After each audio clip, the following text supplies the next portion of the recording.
मोर पंख को चुपचाप घर में इस दिशा में छुपा कर रख दे। धन की होगी बारिश, माँ लक्ष्मी की होगी कृपा। नमस्कार दोस्तों, स्वागत है आपका। दोस्तों, मोर पंख को हिंदू धर्म में अत्यंत शुभ माना गया है। मोर पंख में सभी देवताओं और नवग्रहों का वास होता है। मोर को भगवान शिव के पुत्र कार्तिकेय का वाहन माना गया है। इसी कारण वह अत्यंत पवित्र पक्षी है। पक्षी शास्त्र में भी मोर को शुभता का प्रतीक माना गया है। साथ ही भगवान श्री कृष्ण के मुकुट पर मोर पंख सुशोभित है। भगवान श्री कृष्ण का प्रिय मोर पंख जितना ज्यादा खूबसूरत दिखता है, उससे कई गुना ज्यादा प्रभावशाली है। ज्योतिष शास्त्र में भी मोर पंख को महत्व दिया गया है। यदि आप विधि पूर्वक घर में मोर पंख सही दिशा और सही स्थान पर रखते हैं, तो आपको इसके कई चमत्कारिक लाभ मिल सकते हैं। वास्तुशास्त्र के अनुसार मोर पंख घर से वास्तु दोष समाप्त करने में भी सक्षम है। यदि 9 ग्रहों में से किसी भी ग्रह का प्रभाव हो, तो उसे भी शांत करने में मोर पंख कारगर है। आइए जानते हैं मोर पंख का उपयोग किस तरह से करना चाहिए। ये किस प्रकार से आपके घर से नकारात्मकता को समाप्त करने में आपकी मदद करता है। इसे किस स्थान पर रखने से घर में सुख समृद्धि आती है। धन की प्राप्ति के लिए मोर पंख किस स्थान पर रखना चाहिए।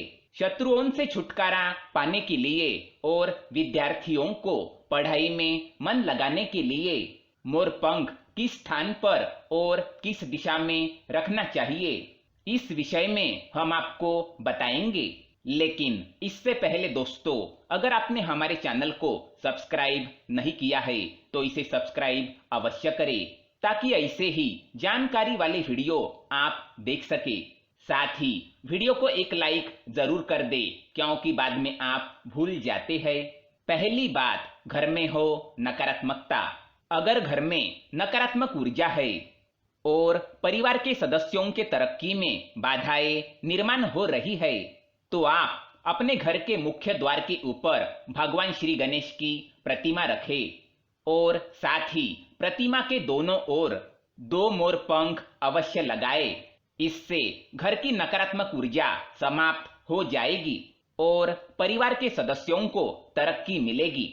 घर का द्वार अगर वास्तु के विरुद्ध है, तो द्वार पर 3 मोर पंख स्थापित करें। दूसरी बात, ग्रहों का प्रभाव। अगर घर में किसी ग्रह का प्रभाव है, तो मोर पंख ले और उस पर गंगा जल या शुद्ध जल छिड़काए और इसे घर के ऐसे स्थान पर रखे जहां पर यह किसी को दिखाई नहीं दे। इससे ग्रहों के प्रभाव शांत होने में मदद मिलती है।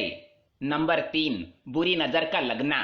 अगर घर के किसी सदस्य अथवा बालक को बुरी नजर लगी हो या उस पर किसी की बुरी नजर का प्रभाव है, तो सोते समय उस व्यक्ति के तकिए के नीचे मोर पंख अवश्य रखें और दूसरे दिन इसे किसी बहते हुए जल में प्रवाहित कर दे। इससे बुरी नजर का प्रभाव कम होता है। नंबर 4, पढ़ाई में मन न लगना।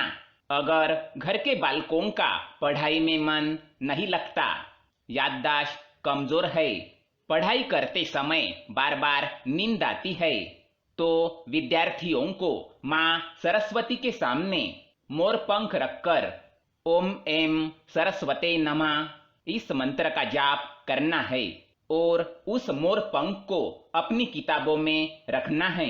इससे विद्यार्थियों में एकाग्रता बढ़ेगी और माँ सरस्वती की कृपा बनी रहेगी। 5वीं बात, शत्रुओं से छुटकारा। अगर कोई शत्रु जानबूझकर आपको परेशान करता है और बार बार आपको नुकसान पहुंचाने का प्रयास करता है, तो मंगलवार के दिन हनुमान जी के मस्तक का सिंदूर मोर पंख पर लगाए और सुबह के समय इस मोर पंख को बिना नहाए किसी बहते हुए जल में प्रवाहित कर दे। 6ठी बात, मनोवांछित फल प्राप्ति के लिए अगर मन की कोई इच्छा अधूरी है, कई दिनों तक कोशिश करने के पश्चात भी मनोवांछित फल प्राप्त नहीं होता, कार्यों में बार बार बाधाएं उत्पन्न होती है, तो आप राधा कृष्ण के मंदिर में जाकर भगवान श्री कृष्ण को मोरपंख चढ़ाए अथवा घर में ही भगवान श्री कृष्ण के मूर्ति पर मोरपंख लगाए और अपनी इच्छाओं के लिए प्रार्थना करें। सातवीं बात, घर में क्लेश। अगर घर के अंदर क्लेश है, पति पत्नी के बीच बार बार झगड़े होते हैं, आपसी प्रेम कम होने लगा है, तो उनके बेडरूम में दक्षिण पूर्व की दिशा में मोरपंख रख देना चाहिए। इससे दोनों के बीच में प्रेम बढ़ेगा और आपसी मनमुटाव कम हो जाएगा। आठवीं बात, धन में वृद्धि के लिए। अगर धन की कमी है, अचानक ही धन खर्च हो जाता है, तो घर में तिजोरी अवश्य बनाएं। तिजोरी रखते समय ध्यान रहे तिजोरी को पश्चिम की दिशा में छटाकर रखें और इसका मुख पूर्व की दिशा की ओर खुले। इससे देवराज की कृपा दृष्टि बनी रहेगी। साथ ही माँ लक्ष्मी की पूजा में मोरपंख रखकर उसे बाद में तिजोरी में रखें। इससे घर में सुख समृद्धि आती है और धन की कमी महसूस नहीं होती। यदि धन की समस्या आ रही है, तो घर के आग्नेय कोण में अर्थात दक्षिण पूर्व दिशा में अपनी कमर से ऊपर कंधे की ऊंचाई पर 2 मोरपंख शुक्ल पक्ष में लगाए। जल्द ही धन प्राप्ति के नए अवसर प्राप्त होने लगेंगे।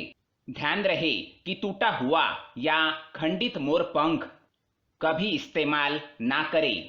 तो दोस्तों, ये थे मोरपंख से जुड़े कुछ महत्वपूर्ण उपाय। माँ लक्ष्मी की कृपा आप पर सदैव बनी रहे और आपका घर सुख समृद्धि से भर जाए।